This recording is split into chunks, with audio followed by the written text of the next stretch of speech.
If you don't want to go to the nursing home, pack your suitcase and get out of my house." My son Marcus's words echoed against the walls like thunder.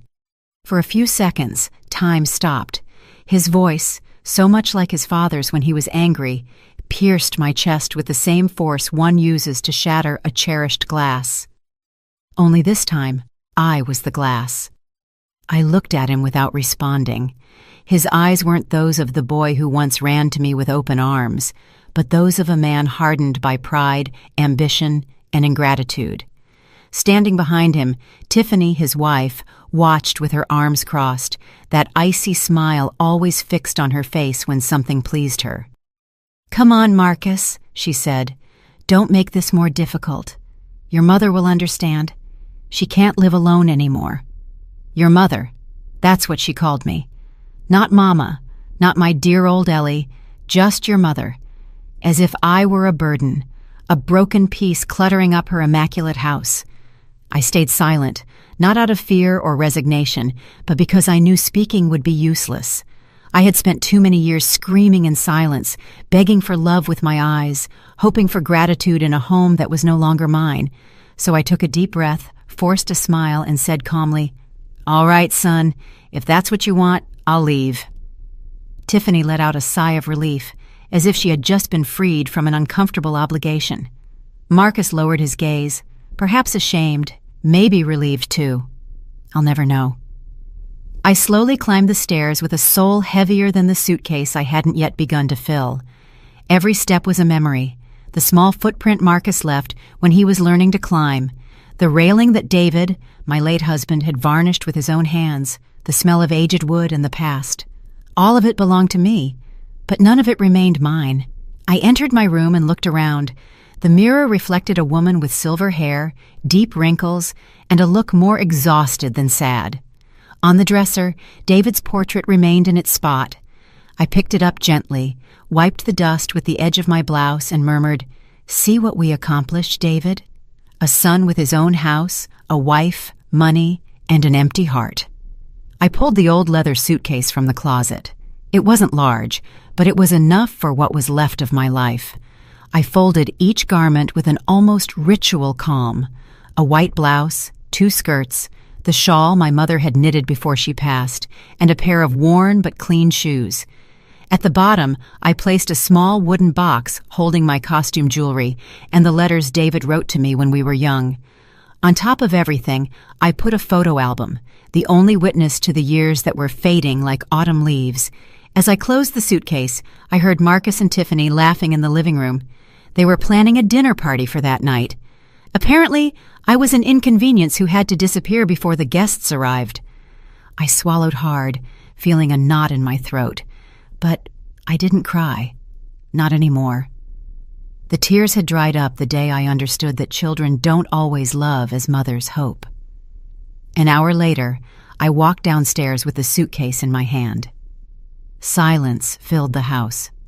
Marcus stood by the front door, avoiding my eyes. Tiffany, however, wore that expression mixing fake compassion and satisfaction. "Do you have everything, Mom?" Marcus finally asked. I nodded. "Yes, son. Everything I need." "The car will take you to the facility. I already spoke with the administrator. It's a nice place. You'll like it." The facility. Another nice word to disguise abandonment. I watched him in silence, recording every feature of his face, every line of his expression. I didn't want to remember him like this, but the heart doesn't choose what it keeps. When I opened the door to leave, a sound interrupted the tension. The engine of a powerful vehicle stopped right outside the house. Marcus frowned. "What is that?" We walked toward the window. A black town car, gleaming under the afternoon sun, was parked at the curb. The chauffeur, in a dark suit and gloves, stepped out and walked toward me. "Mrs. Eleanor Johnson?" he asked respectfully. "Yes, that's me." "I've come to pick you up. Mr. Elijah Sterling asked me to escort you." The color drained from my son's face. "Elijah Sterling?" he repeated incredulously. "Yes, sir," the chauffeur replied. "He said the madam would know what it's about." I smiled softly. I remembered that name. a man from my past who had marked my youth with tenderness and promises I couldn't fulfill. Fate, capricious as always, brought him back just when life was trying to erase me. Marcus looked confused. Tiffany's mouth was open. "What is going on, Mom?" I picked up my suitcase, took a deep breath, and replied, "Nothing, son. It's just that the assisted living facility waiting for me is much bigger than you imagined." The chauffeur opened the limousine door. Before stepping inside, I turned to Marcus. "Take care of this house. One day you'll understand what you lost." I crossed the threshold without looking back. The sun hit my face, and the wind moved my silver hair. For the first time in many years, I didn't feel old. I felt free. The car door closed, and the engine started with a soft roar. As we pulled away, I saw my son in the rearview mirror, paralyzed on the sidewalk, watching his mother disappear inside a limousine he never could have imagined. I smiled calmly. Fate had just taken its first step. The limousine moved slowly down the road, leaving behind the neighborhood where I had lived for the last 3 decades of my life. I stared out the window without blinking, watching the trees blur and the small houses grow more distant, like memories fading into the distance. The silence inside the car was so deep, I could hear the beat of my own heart. The chauffeur, a man with gray hair and impeccable manners, watched me in the rearview mirror. "Mr. Sterling asked me to take you directly to his residence," he said kindly. "He's very eager to see you." I nodded without saying a word. My throat was tight, as if years of unshed words were stuck there. Elijah Sterling. It had been more than 40 years since I'd heard that name. I loved him when I was 22, a time when life still seemed generous and love was a certainty. But poverty, responsibilities, and irreversible decisions pulled him away from me. I never heard from him again, though sometimes on sleepless nights, his memory visited me with the softness of an old perfume. The car stopped in front of a wrought iron gate. On the other side, a property stretched out, seemingly from another world. Wide gardens, a stone path, a magnificent white house with enormous windows that reflected the sky. The chauffeur got out, opened the door, and offered me his hand.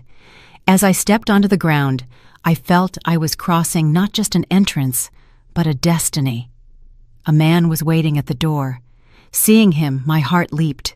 His hair was completely white, his face etched with wrinkles, but his eyes, those same warm, steady eyes that once promised me the world. "Ellie," he whispered, a sound that pierced my soul. I couldn't move. I just looked at him, trying to recognize, through the shadows of time, the young man who once gave me a flower at the community fair and told me my smile was the most beautiful thing he had ever seen. "Eli," I finally replied. We stood looking at each other for a few seconds, as if the past weighed heavily on us, yet without regret. He took a step toward me and hugged me. Not a hug of passion, but one of recognition, the kind that says, "Finally." "I searched for you for years," he said, his voice trembling. "Why, Eli?" I asked softly.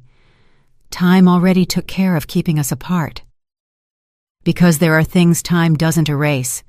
I heard what happened with your son. I saw the whole thing on the country club newsfeed. A neighbor of mine mentioned it, and when I heard your name, I felt fate knocking on my door again." I lowered my gaze, ashamed, not for having been thrown out, but for the pain of knowing someone else had witnessed my humiliation. He took my hand. "You have nothing to be ashamed of, Ellie. The ones who did that to you should be ashamed." His words were so simple and so necessary that I had to look away so he wouldn't see my tears. It had been years since anyone had spoken to me with such tenderness. I had forgotten what it felt like. We went inside the house. The interior was elegant, but warm. Soft rugs, the scent of fresh flowers, antique paintings. Nothing ostentatious. Everything was balanced, as if wealth were not a display, but a refuge. A young staff member greeted us with tea and freshly baked bread. Eli motioned for me to sit in front of the fireplace. "This house is too big for one man. he said with a melancholy smile. Loneliness sometimes makes more noise than the wind. I know that too, I replied. He sat across from me and watched me tenderly. You know, you haven't changed as much as you think. You have, I joked. Now you look like a preacher. He laughed, and his laugh was the same as before, illuminating everything around us. For a moment I felt young again. We spent hours talking. He told me he was widowed more than 10 years ago, that he had no children, and that he dedicated his life to building a company that his partners now managed. But money, Ellie, he said with a sigh, doesn't buy peaceful nights, or the memories you wish you could relive. I told him my story in a low voice, but without hiding anything. David's illness, the years of sacrifice, the effort to raise Marcus alone, the work, the absences, and finally, the betrayal. Eli listened without interrupting, his gaze fixed, with a compassion that held no pity. When I finished, he remained silent for a few seconds. You were too good, he finally said, but you forgot about yourself. That's what mothers do, I replied. We erase ourselves so others can exist. Well, it's time for you to write your name again, Ellie. His words made me tremble. I didn't know if it was a promise or a challenge. Maybe both. That night, he settled me into a bright room with a large bed and a balcony overlooking the ocean. The sound of the waves was different from that of my old house, softer, less sad. On the nightstand, I found an envelope with a handwritten note. No one can take away what you deserve. Rest. Tomorrow, we start anew. I tucked the note into my purse like someone guarding a seed, because in the depths of my heart, something was beginning to awaken. It wasn't love or hope, it was dignity. The same dignity my son had tried to rip away with his shouts, the same dignity that time had been unable to destroy. I turned off the light, took a deep breath, and looked toward the dark horizon. The future, for the first time in a long time, made me curious. I woke up to the sound of the ocean spilling in through the balcony. The air smelled of salt, of something I hadn't felt in a long time. Freedom. For the first time in years, I had no one rushing me, no list of chores waiting, no judgmental glance for moving too slowly. Just silence, and silence, when it doesn't hurt, can be a blessing. I got up slowly, put on a linen robe, and walked to the balcony. The sun caressed the water's surface as if the sea were alive and breathing. I took a deep breath. It was strange to feel peace after so much chaos. A part of me didn't know what to do with it. Behind me, the door opened gently. It was Eli with 2 cups of coffee. I thought you'd be awake already, he said with that deep, serene voice. The ocean wouldn't let me sleep too long, I replied, smiling. He handed me the cup. Then we have something in common. Neither the sea nor memories let us rest. We sat together looking at the horizon. For a few minutes, we didn't say anything, just shared the silence of people who don't need to fill voids with words. You know, Eli, I said at last, sometimes I think the past doesn't age. It just stays, waiting for the moment to return. And when it returns, he replied sadly, it sometimes surprises us with how little we've changed inside. His words made me think of David, my late husband. I didn't hate him. I just remembered him with the resignation one remembers a season. He was an upright man, a hard worker, but he never learned to listen to me. He worried more about what the neighbors would say than what his wife felt, and I accepted it all, believing that resignation was part of love. That morning, while Eli left for a meeting, I stayed alone in the parlor. There was an old piano on the table. I ran my fingers over the keys, not daring to play. I hadn't done so in more than 3 decades. When I was young, I played at the local church. It was my refuge. But when Marcus was born and money started to run short, I had to sell my piano and my dreams along with it. I closed my eyes and pressed a key. The sound was soft, almost timid, but it awakened something inside me. And without thinking, I began to play a melody I remembered by heart, one I used to sing when Marcus was a child and was afraid to sleep alone. My hands trembled, but my soul did not. When I finished, I felt a knot in my throat. The echo of the notes mixed with my tears. They were old, held-back tears, the kind one saves out of pride or habit. In that moment, I knew the past isn't cured by ignoring it, but by looking it in the face without fear. In the afternoon, Eli returned with a folder in his hand. "I brought you something," he said, placing it on the table. Inside were papers, blueprints, and documents. "I'm selling some properties," he explained, "and I thought you could help me with the administration." "Me?" I asked, surprised. "I haven't worked at anything in years." "Exactly why," he replied with a smile. "It's time for you to remember your worth." I didn't know what to say. For decades, my life revolved around others. Thinking about myself felt almost selfish, but there was something in the way he looked at me, something that made me believe I still had strength. That night, after dinner, I went up to my room with the folder tucked under my arm. I sat at the desk and began to read. The words, property, land, value, seemed written in another language. But little by little, my mind began to wake up. I remembered that when I was young, I was good with numbers, that I kept the accounts for David's business. I remembered that I, too, had had dreams. I closed my eyes and smiled. It was as if a sleeping part of me was starting to move again. Before falling asleep, I looked out the window. The moon was high and the ocean was calm. I thought of Marcus. Was he thinking of me? Did he regret what he said? Maybe not. But that didn't hurt me as much anymore. The pain had begun to transform into something stronger. Determination. I touched the envelope where I kept Eli's note. "No one can take away what you deserve." I smiled. Perhaps, after all these years, fate was giving me a second chance. And this time, I wasn't going to waste it. I turned off the lamp, lay down, and before closing my eyes, I whispered, "Thank you, Eli. Thank you, life."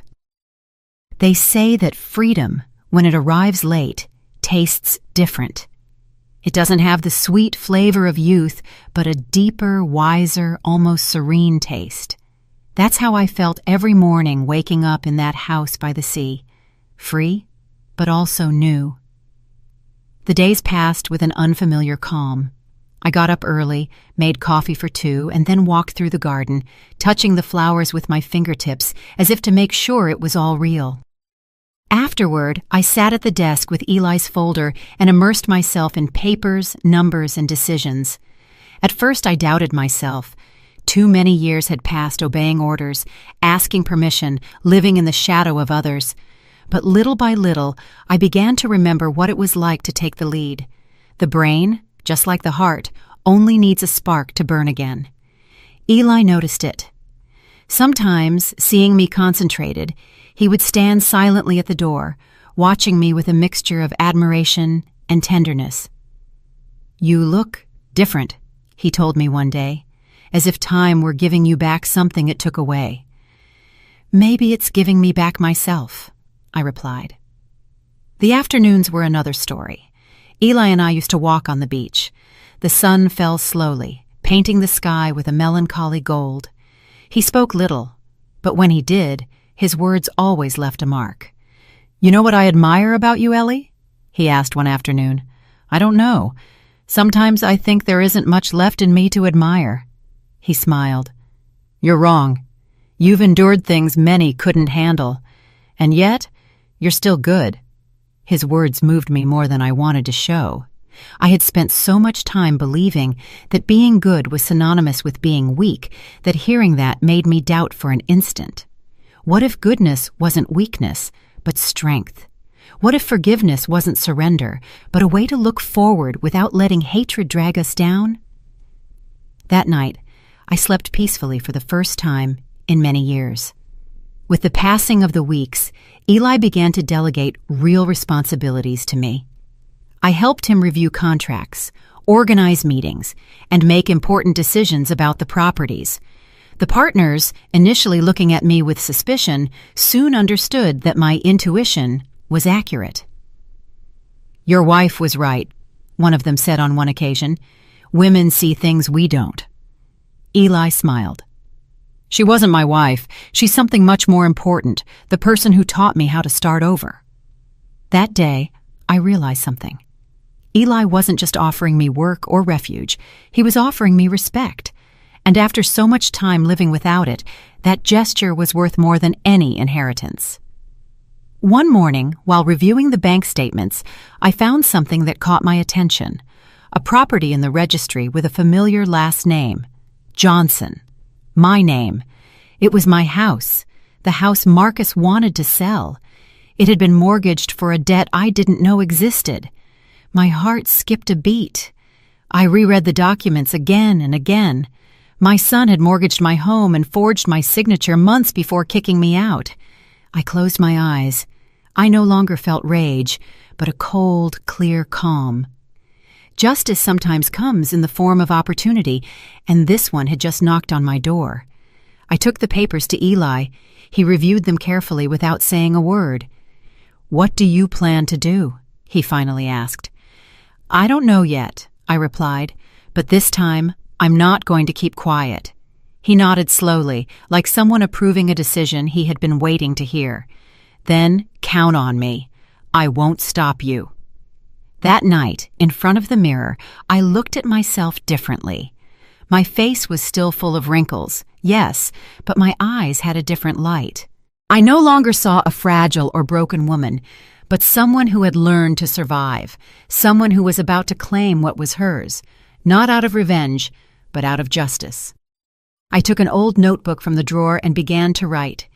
Each line was a part of my story. The humiliations, the sacrifices, the lonely nights, the day they threw me out, the moment I got into the limousine. I wrote it all down, and when I finished, I added a phrase at the end. One day, the son who threw me out of the house will learn what it means to be homeless. I closed the notebook and turned off the lamp. The wind came through the window, bringing the smell of the sea and destiny. I knew the time to return would soon come, not as the exiled mother, but as the woman who comes back to claim her place. The day my son knocked on my door, the sky was covered with gray clouds, as if the universe itself knew something uncomfortable was about to happen. I was in the parlor reviewing documents when I heard the knocks at the entrance. 3 loud, impatient knocks, identical to the ones he used to give when he was a boy returning from school, hungry. When I opened the door, I saw him standing there, his head bowed, his gaze tired. He wore a wrinkled suit, his hands trembling, and an air of defeat I had never seen on him. For an instant, my heart clenched. I wanted to hug him, but I remembered the words that kicked me out of his house, the tears I held back while folding my clothes. So I took a deep breath and said serenely, "Marcus, what a surprise." He looked up, and seeing me, his expression changed immediately. He froze. I don't think he ever imagined finding me like this, standing tall, elegantly dressed, with the security in my eyes that he lacked in his. "Mom," he muttered, "I didn't expect that you wouldn't be gone." I interrupted calmly. "Don't worry, son. Life hasn't finished with me yet." He was speechless. It was clear that he hadn't come to visit me out of love. Something was forcing him, something more powerful than remorse, and I, though my mother's heart recognized everything, chose to listen first.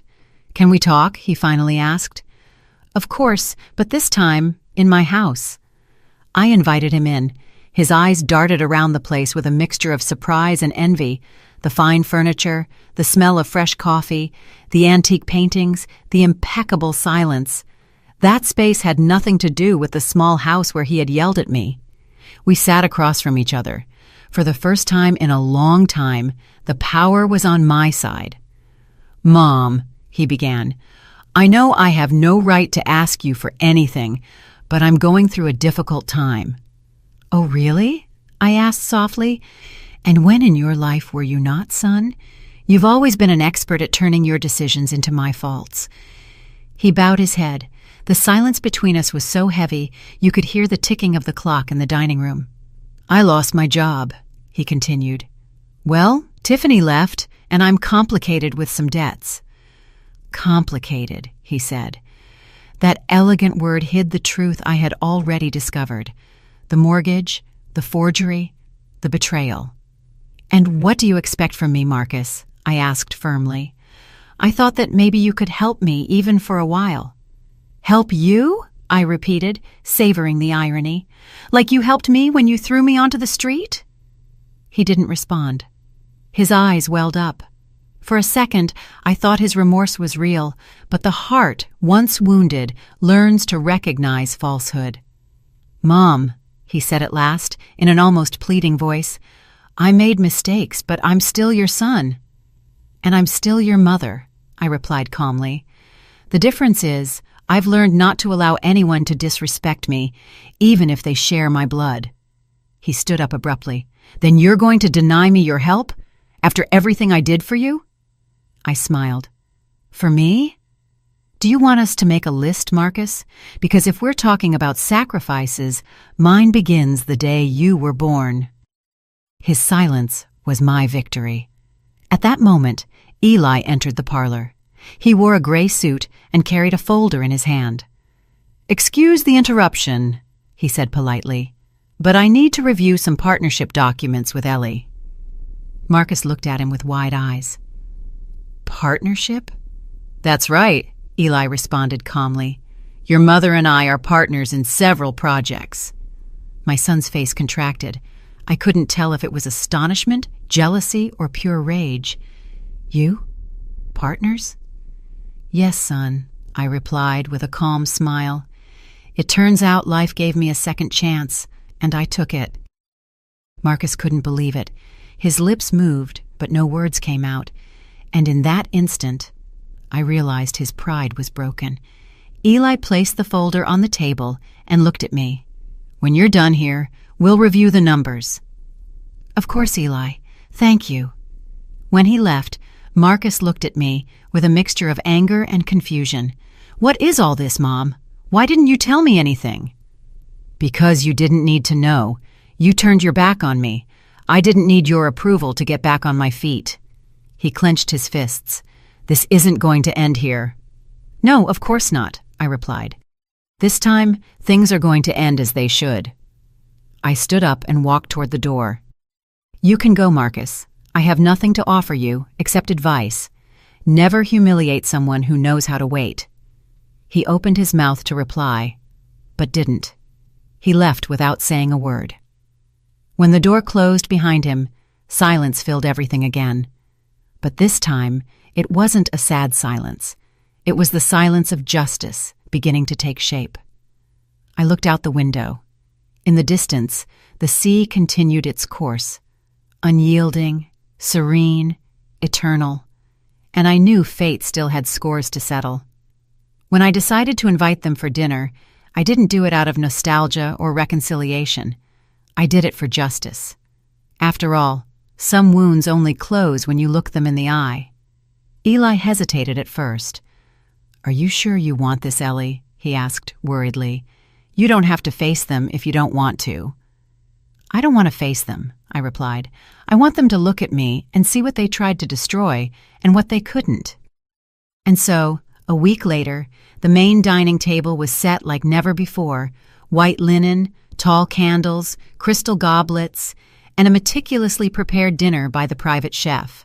I wore a dark blue dress, discreet but elegant, and a silver brooch that belonged to my mother. That night, more than a hostess, I felt like a queen receiving two vassals who didn't yet know their power was over. At 8 o'clock sharp, the doorbell rang. The butler opened the door and announced in a neutral voice, "Mr. Marcus Johnson and Mrs. Tiffany." They both walked in, arm in arm, she, as always, impeccable and haughty, with a forced smile, he, nervous, looking around, uncomfortable with so much opulence. "Mom," Marcus said, "thank you for inviting us." "Don't thank me," I replied softly. "Families should see each other once in a while, if only to remember where they came from." We sat down. Eli was beside me, calm, with that impenetrable look he used when something important was about to happen. The atmosphere was tense, though appearances concealed it well. Tiffany feigned interest in everything around her, the lamps, the china, the paintings. "What a beautiful home," she said admiringly. It must be a relief for you to have someone taking care of you, Mrs. Johnson. Her smile was as sharp as a knife. I don't need anyone to take care of me, Tiffany, I countered. I just needed someone to remind me who I was. She laughed, but her laugh sounded hollow. Eli intervened calmly. Ellie doesn't need care. In fact, she helps me with everything. We're partners, you know. Silence fell like a stone in water. Tiffany blinked in surprise. Partners? That's right, I replied, looking directly into her eyes. We work together in the real estate business. In fact, several of the largest contracts are in my name. Marcus looked at me with a mixture of confusion and wounded pride. I didn't know that. You didn't need to know it, I retorted. Some things are only shared when someone proves they deserve them. The dinner progressed with forced courtesy. I spoke little, observing. Eli, on the other hand, guided the conversation with elegance. He asked them about their business, their lives, their plans. Tiffany responded with half-truths. I knew her well. Her words were like expensive perfumes, pleasant on the outside, toxic on the inside. Midway through dinner, Eli stood up and said, Before dessert, I have an announcement to make. We all looked at him. He took my hand delicately and spoke in a firm voice. I've decided to retire permanently, and I want to leave all my legal and financial affairs in the hands of someone I completely trust, Eleanor Johnson. The silence was absolute. I could hear the beat of my own heart. Tiffany choked on her wine. Marcus looked stunned. What? He managed to say. You're going to leave everything to her? Eli smiled.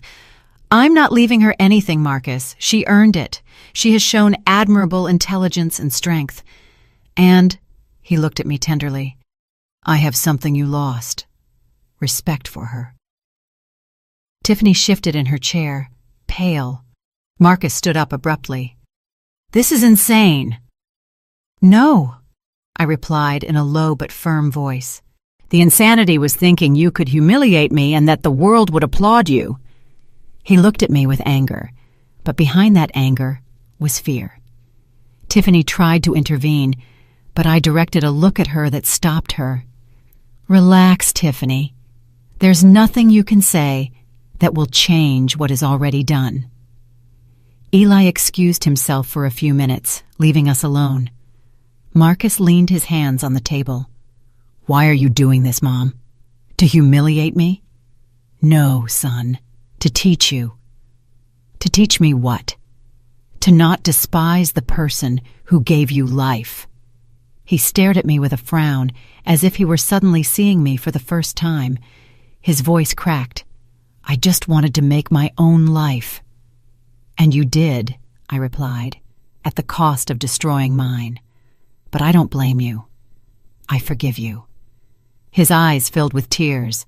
For a moment, he looked like the boy who once asked me for help with his homework, but it was too late. The damage was done, and the lesson had been learned. Tiffany stood up, offended. We don't need this, Marcus. Let's go. Yes, I said, smiling. Go, but remember something. This house doesn't belong to me or Eli. It is the reflection of what a woman can build when she stops waiting to be respected and starts respecting herself. They left without saying goodbye. The doors of the parlor closed behind them with a muffled sound that signaled the end of a cycle. That night, Eli returned to the dining room and found me sitting in front of the extinguished candles. Are you all right? He asked. Yes, I replied. For the first time in a long time, yes. He looked at me with that calm smile that characterized him. Ellie, you did something greater than take revenge today. You showed them what dignity is. I nodded. I hadn't done it for money or power. I had done it for me. For the woman who was once thrown out with a suitcase and who now dined in her own kingdom. 3 weeks passed since that dinner. Life in the mansion was calm, marked by Eli's occasional laughter and the distant sound of the ocean. On the surface, everything seemed peaceful, but inside me there was a clear, inevitable feeling. Something was coming, and I was not wrong. One afternoon, As the wind rustled the curtains of the study, I heard the butler's voice. "Mrs. Johnson," he said, "your son and Mrs. Tiffany wish to speak with you." I took a deep breath. I wasn't surprised. I knew they would return. Those who hurt you almost always come back, not to ask for forgiveness, but to reclaim what they believe they can still possess. "Tell them to come in," I replied calmly. Marcus walked in first. He had deep circles under his eyes, an unshaved beard, and the look of someone who has hit rock bottom. Tiffany, on the other hand, was still immaculate, although her elegance no longer shone. She looked like a dull mirror. "Mom," he began, his voice trembling, "I need to talk to you." "Go ahead," I said without getting up from the armchair. "I don't know how to start." "Start with the truth," I replied. They looked at each other. Tiffany was the first to break the silence. "We know Eli left you in charge of everything, but we don't think it would be fair that—" She stopped, searching for words. "That we be left out of your plans." I smiled serenely. "Out of my plans? What an interesting choice of words." Marcus pressed his lips together. "Mom, I know I hurt you, but things got out of hand. I had debts, pressures, and I made mistakes."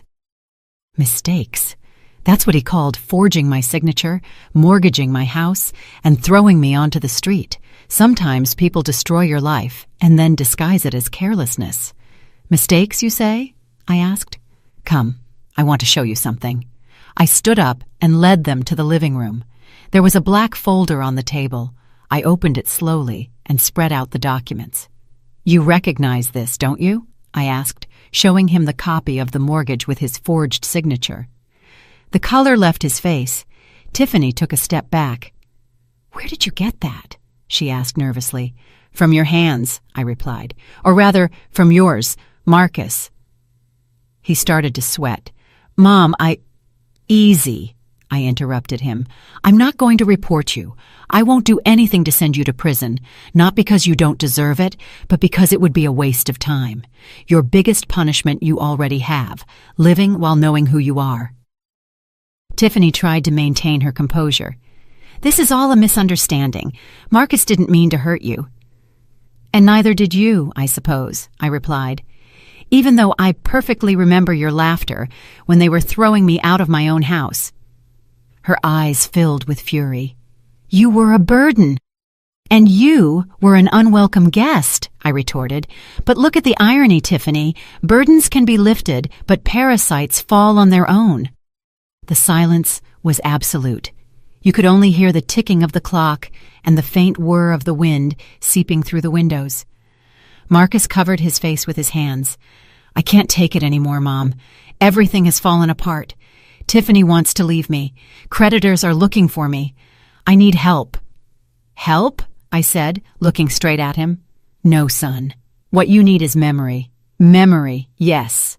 To remember that the day you threw me out of the house, you said you never wanted to see me again. And here you are, begging in front of the same woman you despised." Tiffany stood up abruptly. "Enough! You have no right to humiliate us." "I'm not humiliating you, Tiffany," I replied with a calmness that disarmed her. "I'm just holding up the mirror so you can see who you are." At that moment, Eli entered the room. He held another folder in his hand, but his gaze was different, cold, distant. "Ellie, is everything all right?" he asked. "Yes, Eli, just finishing a pending conversation." He nodded and placed the papers on the table. "Perfect, because there's something else they should know." He looked at both of them. "I'm sick," he said firmly. "It's not serious yet, but it's time to put my affairs in order. And so there are no confusions. All my legal inheritance and my business assets will be transferred to Eleanor Johnson's name." Marcus's eyes widened with desperation. "What? That can't be!" "It can be," Eli replied. "She earned my trust, my respect, and something more valuable, my admiration." Tiffany tried to fake a smile. "That must be a mistake, Mr. Sterling. Marcus has always wanted to repair what happened." Eli looked at her with disdain. "Remorse born out of self-interest is worthless, madam." Marcus collapsed into the armchair, exhausted. For the first time, I saw him without masks, just a lost, empty man who no longer knew whom to blame. I walked over to him, put my hand on his shoulder, and whispered, "I warned you, son. Houses are built with love, not with selfishness.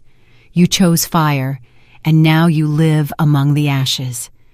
His tears began to fall. Tiffany stepped away, annoyed, ashamed. "Let's go," she said harshly. Marcus didn't move.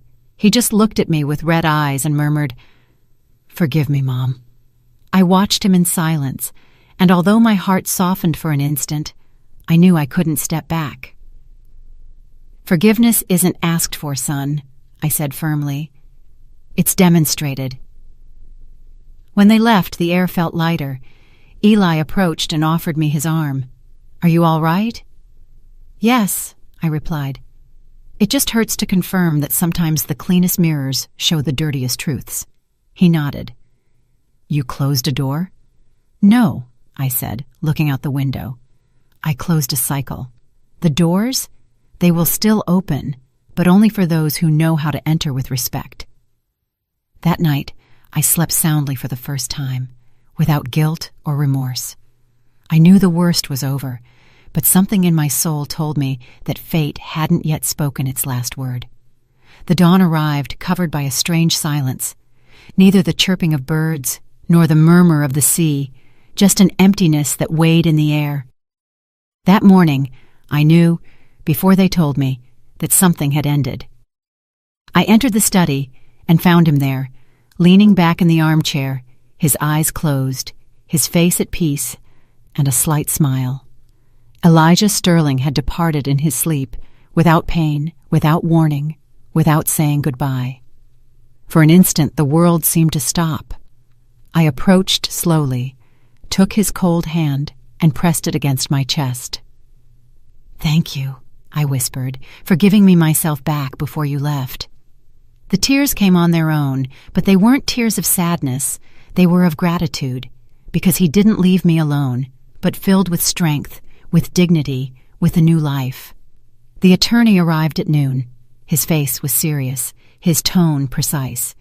"Mrs. Johnson," he said, "Mr. Sterling left a clear will. All his assets, properties, and shares legally pass to your name. There are no possible challenges." I nodded silently. I felt no joy, only an immense responsibility. True love is not measured in inheritances, but in what one leaves in the other person's soul. The news spread quickly, and it wasn't long before the person who most feared hearing it arrived, my son Marcus. He came that same afternoon, sweating, his shirt unbuttoned, his eyes red with rage. He burst through the door without knocking. "So now all this is yours," he said, almost shouting. "The old man's entire fortune, too." I looked at him in silence. Not a word, just my calm, the calm that always drove him crazy. "Answer me, Mom," he insisted, hitting the table. "You don't know how to handle that money. It doesn't belong to you." Then I rose slowly, walked over to stand in front of him, and looking directly into his eyes, I told him in a low but firm voice, "Do you realize what you just said? It doesn't belong to me.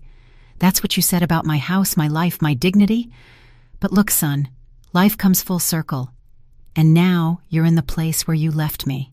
He took a step back. His lips trembled. "I only wanted the best for everyone," he mumbled. "No, Marcus, you wanted the best for yourself." I walked to the window. The ocean was gray, restless, as if it also remembered. I turned back to him. "Remember when you yelled at me, 'Pack your suitcase and get out of my house'?" I didn't cry over leaving. I cried because I realized I had raised you without teaching you the essential thing, the value of a mother. His eyes filled with tears. "Forgive me, Mom." "I can't forgive you yet," I replied softly, "but I can teach you what it feels like." I stared at him with a calmness that disarmed him. "Pack your suitcase, Marcus." "What? What are you saying?" "Pack your suitcase," I repeated, "and get out of my house." He froze. "Are you kicking me out?" "No, I'm just giving you back the lesson you gave me." The silence was absolute. I could hear the creaking of the wood under his feet. His hands began to shake. I have nowhere to go." "Neither did I said, walking toward the door, but I left anyway." When he crossed the threshold, he stopped and looked at me with misty eyes. "Does this make you happy, Mom?" "No, son," I replied. "Happiness is not in seeing you fall, but in seeing myself standing." I closed the door slowly. Through the glass, I saw him walking away, dragging a small backpack. He didn't turn around. Neither did I. I went to the parlor and lit a candle for Eli. The flame trembled as if the air had filled with memories. "I did it," I whispered. "What you wanted. To reclaim my place." The butler came in and handed me an envelope. "This was on Mr. Sterling's desk, madam, with your name on it." I opened it. It was a letter. "Ellie, if you are reading this, I am gone. Don't mourn me. Death steals nothing from me. It only changes my location. Guard what you built, but above all, guard yourself. From the forgiveness you give too easily, and from the love you don't know how to deny yourself. Money passes. Dignity remains." Tears blurred my vision. That letter was his last gift, a warning and a blessing. That night, the wind lashed the windows. The sea roared as if it wanted to tear everything down. I sat in front of the fire with the letter on my lap. I thought of Marcus, of Tiffany, of everything I had lived, and I understood that revenge, when it arrives with elegance, does not destroy. It teaches. Eli had left me much more than properties. He had left me my voice, my power, my center. I blew out the candle with a sigh. The fire was extinguished, but inside me, something continued to burn. The certainty that I would never again be the woman someone could throw out of her own house. Several months had passed since Eli's death. Winter had settled on the coast, and the wind brought a cold that hurt the bones but purified the air. The house was quiet, as if it too had learned to live with his absence. My days passed between work, reading, and walks in the garden. I had found something many search for all their lives: peace. Until that afternoon. The sound of the doorbell broke the calm. The butler appeared at the parlor door. "Mrs. Johnson," he said with a contained voice, "there's a woman who insists on seeing you. She won't leave." "Who is it?"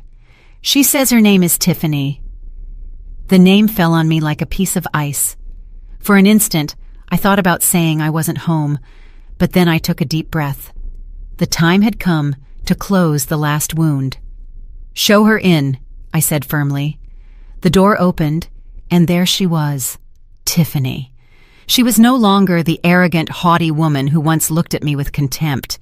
Her face was haggard, her makeup poorly applied, her hair neglected. She wore a worn coat and empty eyes, devoid of shine, devoid of arrogance. She was barely a shadow of herself. "Mrs. Johnson," she said in a thread of a voice, "forgive me for coming without calling." "Don't worry," I replied calmly. "Come in." She walked in slowly, looking all around as if she couldn't believe the same woman she had tried to erase from the map now lived in a place like this. We sat across from each other. I was in my usual armchair. She was on the edge of hers, nervous. "I need your help," she began without preamble. "Marcus is missing. He left weeks ago. He had problems with dangerous people. He lost everything, including the house. And she broke off, "I have nowhere to live." The silence became dense. I watched her without saying anything. Every word she spoke was like a piece fitting into the puzzle of fate's justice. She, who had once thrown me out of my house laughing, now asked for a roof. "And what do you expect from me, Tiffany?" I asked serenely. "Just a place to stay, not for long, until I can start over." I looked at her. Her hands were trembling, her lips were chapped, her eyes were pleading. For a moment, I felt compassion, but the memory of her voice on that cursed day, "You'll ruin the pictures with your old medicine smell," came back like a slap. I took a deep breath. "Do you remember when you told me that a house was no place for useless old women?" I asked softly. "Mrs. Johnson, I was wrong. I know that." But words, like stones, leave a mark. She fell silent, her eyes filled with tears. "Please," she murmured. "I have no one else." I looked at her closely, not with hatred, but with a calmness that only years can give. Life, I thought, is a cruel but fair teacher, and this woman had already learned her lesson. I stood up slowly and walked to the window. The sea was gray, turbulent, just like that afternoon Eli died, and looking toward the horizon, I spoke without turning around. "I can't offer you a home, Tiffany, but I can offer you something that is worth more." "What is that?" she asked, barely audible. "The same advice you gave me one day, though in different words. Learn to start alone." She lowered her head in defeat. She stood up with effort and walked toward the door. Before leaving, she stopped. "You know," she whispered, "I always believed you were weak, that your silence was cowardice." I turned and looked her in the eyes. "You were wrong, Tiffany. My silence was patience, and patience always collects its price." She opened the door with trembling hands. The sea wind blew in, cold as a reminder. She looked at me one last time and whispered, "I hope one day I can forgive myself." "I hope so too," I replied, "but forgiveness must also be earned." And then she left without looking back. She disappeared down the stone path with her coat waving in the wind like a surrendered flag.